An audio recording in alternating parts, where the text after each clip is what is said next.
स्वागत है आप सभी का ए टू बी टू स्टडी की यूट्यूब चैनल में। दोस्तों आज की वीडियो में हम डी फार्मेसी के फिजिक्स के एक नए चैप्टर को कवर करने वाले हैं जिसका नाम है प्रकाश का व्यतिकरण, विवर्तन तथा ध्रुवण, interference, diffraction and polarisation of light. दोस्तों बहुत ही मोस्ट इम्पॉर्टेंट चैप्टर है और ये आपके फिजिक्स का 10वां चैप्टर होने वाला है।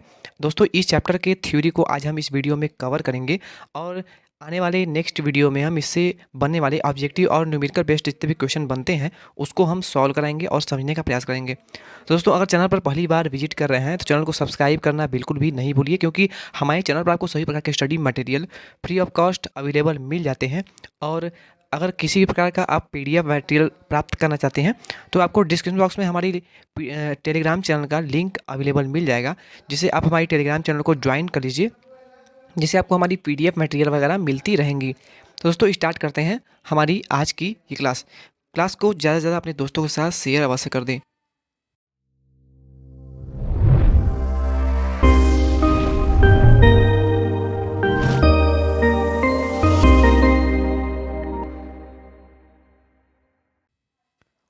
दोस्तों सबसे पहले हम व्यतिकरण यानी कि इंटरफ्रेंसेस के बारे में बताएंगे।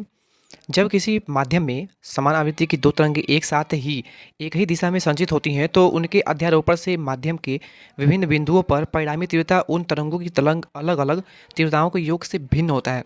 कुछ बिंदुओं पर परिणामी तरंग की तीव्रता बहुत अधिक तथा कुछ बिंदुओं पर यह बहुत कम पाई जाती है। इसी घटना को व्यतिकरण कहा जाता है यानी कि इंटरफ्रेंस कहा जाता है।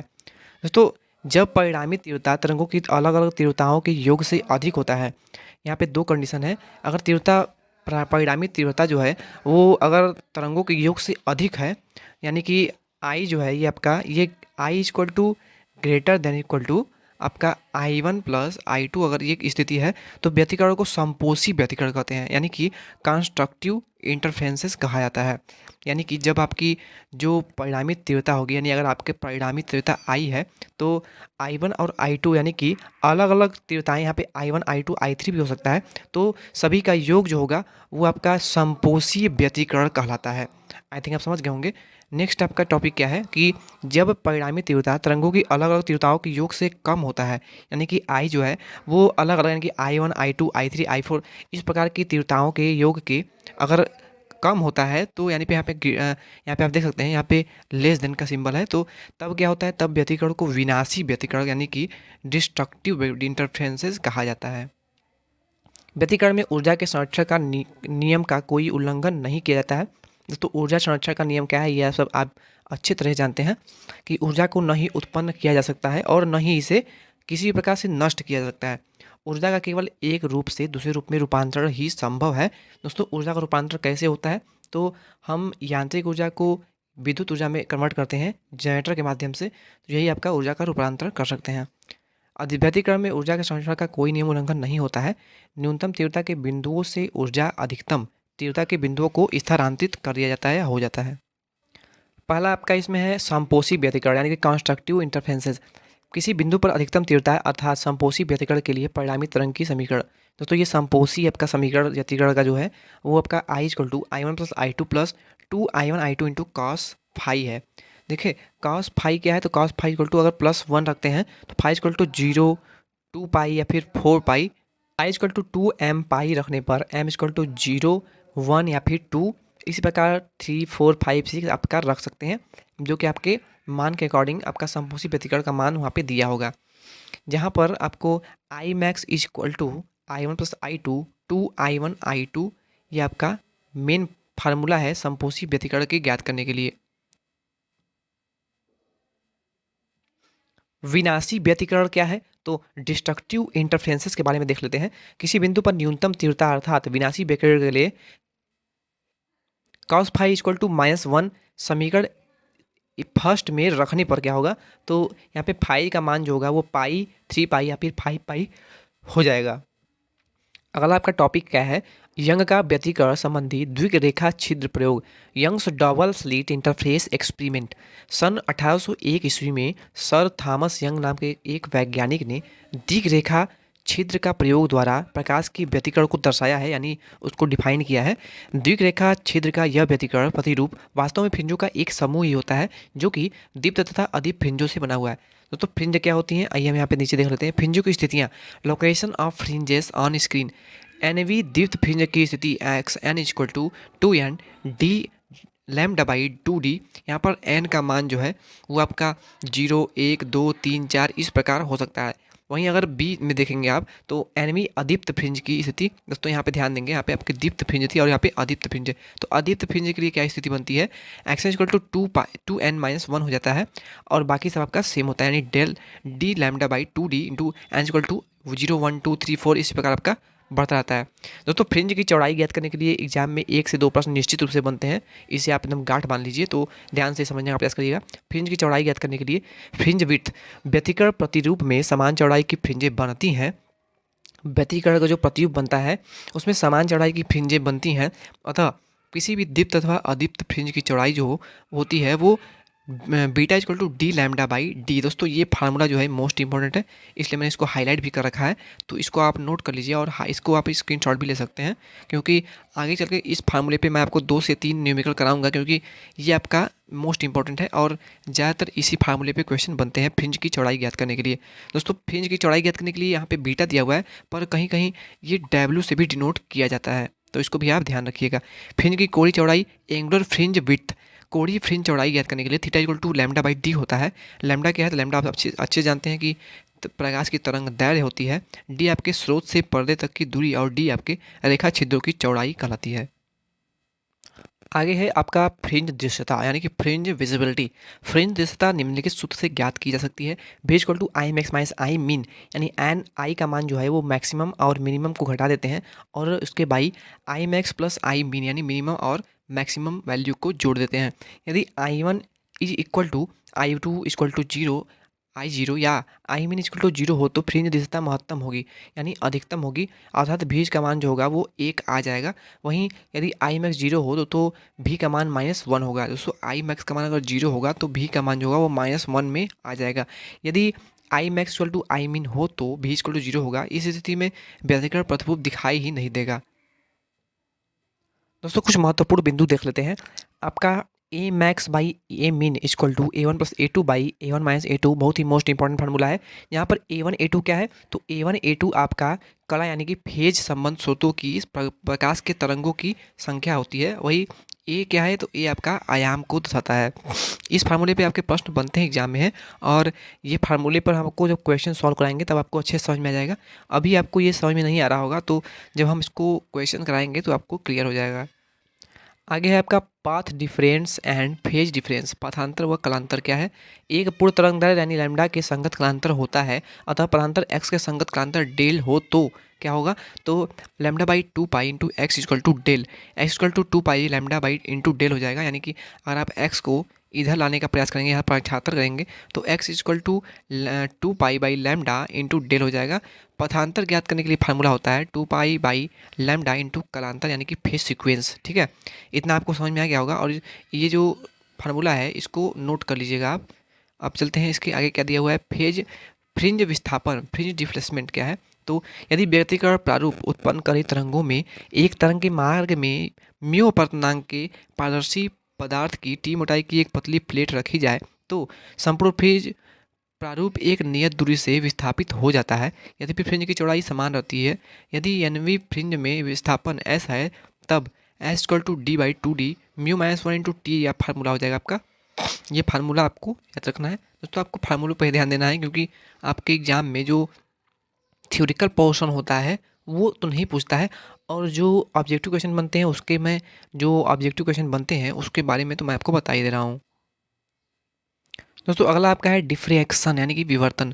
जब प्रकाश तरंगे छोटे छिद्र या अवरोध के तीक्ष्ण किनारों पर पड़ती हैं तो प्रकाश ऋजुरेखीय पथ से विजित हो जाता है, अर्थात किनारों पर आंशिक रूप से मुड़ जाता है। इस प्रकार किनारों से मुड़ना प्रकाश का ये विवर्तन कहलाता है। ध्यान समझिएगा, मान लीजिए ये आपका कोई एक प्रकार का स्लिट है या पर्दा है, ये आपका एक पर्दा है और आपके प्रकाश जो है ये आपके इधर से आ रही है, ये आपकी प्रकाश जो है मान लीजिए सूर्य का प्रकाश है वो आपके आ रही है।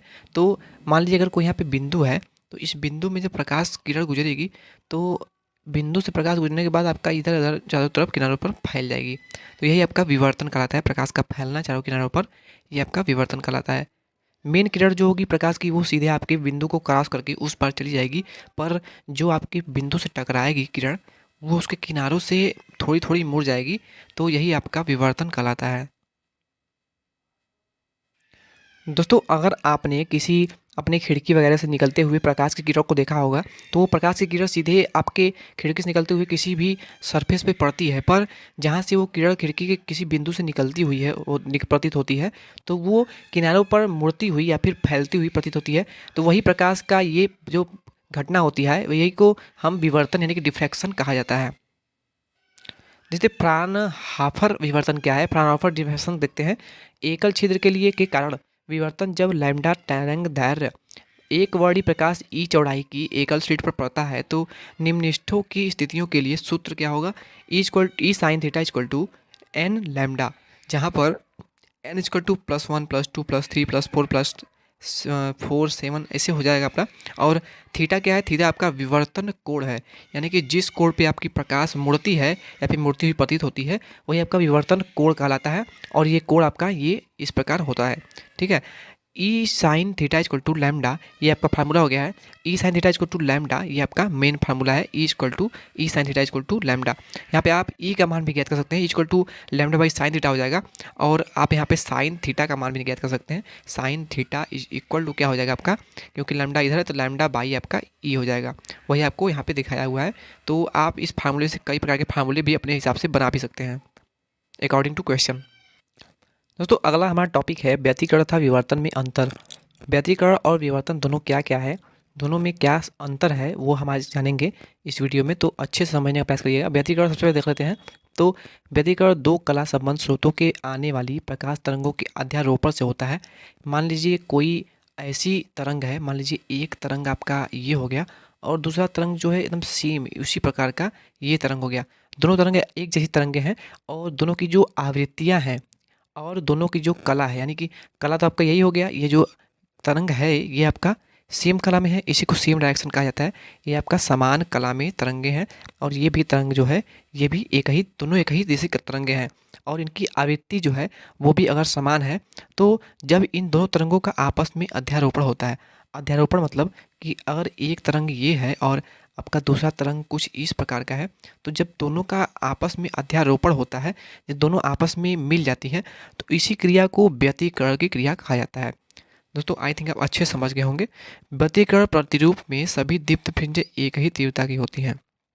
व्यतिकरण प्रतिरूप में सभी दीप्त फ्रिंज एक ही तीव्रता की होती हैं। व्यतिकरण फ्रिंज एक चौड़ाई की हो सकती हैं अथवा नहीं भी हो सकती हैं। व्यतिकरण में अदीप्त फ्रिंज की तीव्रता लगभग 0 अथवा बहुत कम होती है। इसके बाद हम देखेंगे विवर्तन क्या होता है।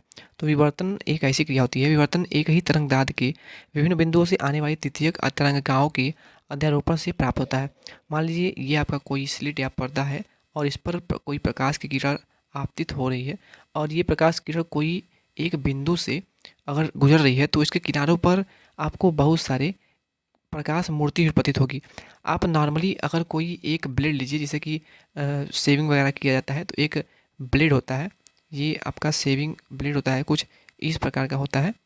यहाँ पे इस प्रकार कुछ ब्लेड एक होता है, तो इस ब्लेड के अगर किनारों पर आप देखेंगे हाथ में लेकर के, तो इसके किनारों पर, इस किनारों पर आपको कुछ प्रकाश जैसा एक देखने को मिलेगा, प्रकाश, एक प्रकाश का रूप देखने को मिलेगा, जो कि आपको यहाँ पे चमकीला भाग देखने को मिलेगा किनारों पर ब्लेड के। तो यही जो चमकदार भाग होता है किसी ऐसी वस्तु, कोई ऐसी फ्रिंज जो कि बहुत ही नुकीली हो, बहुत ही कटीली हो, तो उस पर आपको ऐसी कुछ देखने को मिलता है। ऐसे कि ये ब्लेड है तो आपको इसके किनारों पर कुछ चमकता हुआ चमकदार पदार्थ देखने को मिलेगा, इसके किनारों पर चमक देखने को मिलेगा। तो यही आप क्रिया जो होती है वो आपकी विवर्तन कहलाती है। तो विवर्तन की जो फ्रिंजें होती हैं कभी भी समान चौड़ाई की नहीं होती हैं, ये आपको याद रखना है। और इसके साथ साथ विवर्तन में निम्नलिखित की तीव्रता कभी भी शून्य नहीं हो सकती। अगला है आपका ध्रुवण यानी कि पोलराइजेशन। समांतर प्रकाश की तरंग में विद्युत वेक्टर के कंपन तरंग की गति के लंबवत तल में प्रत्येक दिशा में सममित रूप से होते हैं। और जब प्रकाश की कोई तरंग टूरमैलिन क्रिस्टल, एक विशेष प्रकार की क्रिस्टल होती है जिस पर डाली जाती है, तो तरंग के केवल वे कंपन ही बाहर निकल पाते हैं जो क्रिस्टल की अक्ष के समांतर होते हैं।